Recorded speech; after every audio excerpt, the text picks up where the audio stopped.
Мына отырыс, байқап отырсаң, кедейлер мен байлардың бірге бас қосып отырған отырысы.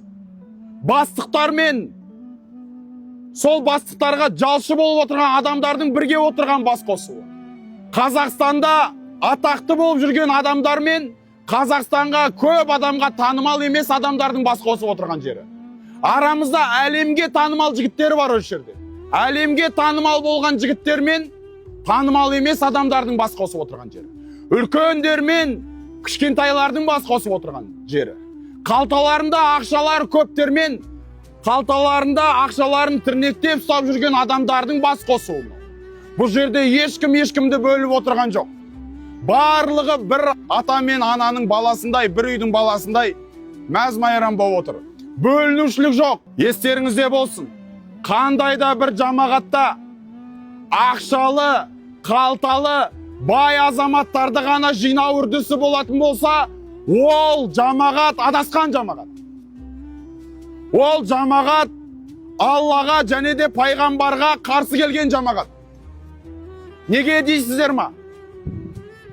Өйткені бір күні Утба ибн Рабиа деген мүшрик пайғамбарға келіп айтады: «Я Мұхаммад, ей Мұхаммед, егер де сені біз тыңдасын десең, мына Билалдарыңды емес, мынау Амар, Абдулла ибн Масғуд сияқты қойшы құлдарды емес, біз сияқты шонжарлардан болған бір отырыс жаса, оларды қоспа» дейді. Кедейлер керек емес, байлар ғана отырғымыз келеді дейді. Сол кезде енді пайғамбар алейхиссалату вассалам дінді жеткізу керек қой. Ойлап қалады, енді мына үлкен шонжарларды дінге шақырсам, қалғандары да келет шығар деп. Сол кезде Алла тағала бірден тыйып тастайды.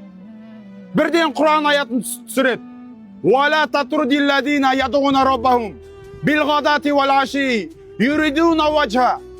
Ей Мұхаммед, таңертеңнен кешке дейін Алланы ұлықтап, Алланың ризалығына жетем деп жүрген қасындағы Билалдарды, қасындағы Абдулла ибн Масғуд, кедей кепшіктерді өзіңнің мәжілісіңнен қуып шықпа дейді. «Уаспир нафсака мааллазина ядуна роббахум билғадати валаши юридуна ваджа». Солармен бірге сабыр ет дейді. Сол Билалдар қасында жүре берсін. Абу Бакр мен Билал бір дастарханда отыра берсін. Ислам осы дейді. Байларды ғана жинап алып, байлармен ғана мәжілістес бола берме, дастархандас бола берме дейді. Дін таратып жүрген адамға жараспайды. Тек қана байлармен ғана жиналып алу. Херақл дейді. Кезінде Римнің патшасы болған. Пайғамбар оған хат жолдайды: «Сен мықты патшасың, әлемді билеп тұрсың. Исламды қабылда. Мен Алладан келген елшімін, соңғы пайғамбармын» дейді. Егер де исламды қабылдасаң, Алла тағала патшалығыңды арттырып, дәрежеңді көтеріп қояды. Сол хатты көрген кезде алдында Абу Суфиян сауда-саттықпен тұрады. «Сен» дейді, «мына Мұхаммед танисың ба?» дейді. «Танимын, менің туысқаным» дейді. «Саған бірнеше сұрақ қоям. Егер осы сұрақтарға жауап берсең, аман боласың. Саған сұрақ: мына Мұхаммед пайғамбардың ата-бабалары патша болып кетті дейді». «Жоқ, болған жоқ» дейді. «Егер де сен патша болды деп айтсаң, мен ойлар едім, мынау ата-бабаларынан қалған патшалықты қайтадан өзіне қайтарып алғысы кеп, менімен соғысайын деп тұр ғой деп ойлайтын едім» дейді. Екіншісі дейді, бұл не нәрсеге шақырып жатыр? Бір Аллаға құлшылық қылып, оған серік қоспай, 5 уақыт намаз оқуға шақырып жатыр дейді. Барлық пайғамбарлар осыған шақырған дейді ана кісі. Үшінші, бұның дініне кіріп атқандар қайтадан діннен шығып жатыр ма дейді. Жоқ, уаллахи.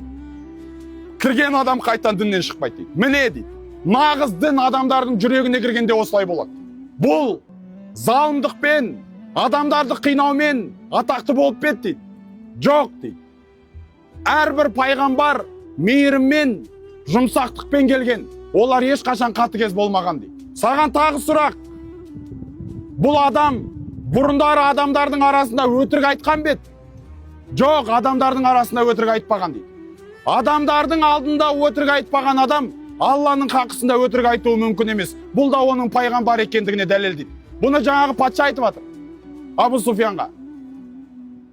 Соңғы сұрақ: бұл шақырып атқан дінге Байлар еріп жатыр ма?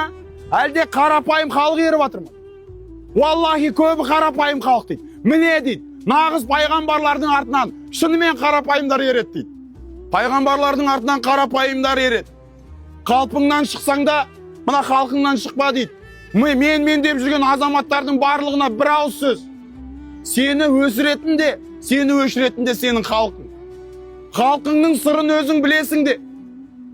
Ісіне күйінесің, күлесің де. Қаласың кейде кейіп, кейде мәз боп. Әйтеуір сол халқыңды сүйесің де дейді. Қазағымнан басқа бізде халық жоқ. Бізде қазақтан артық ұлт жоқ. Арабтың елінде отырсақ та қазақ болып бас қосып отырмыз. Және де қазақтың өлең жырларын ата-бабамыз айтып отырмыз. Алхамдулилля. Ер жігіт туған жеріне, ит тойған жеріне. Біз алхамдулилля міне бас қосып, Алланы ұлықтап, елімізге, жерімізге, жұртымызға қазір соңында дұға жасайық деп бас қосып отырмыз, құрметті ағайындар.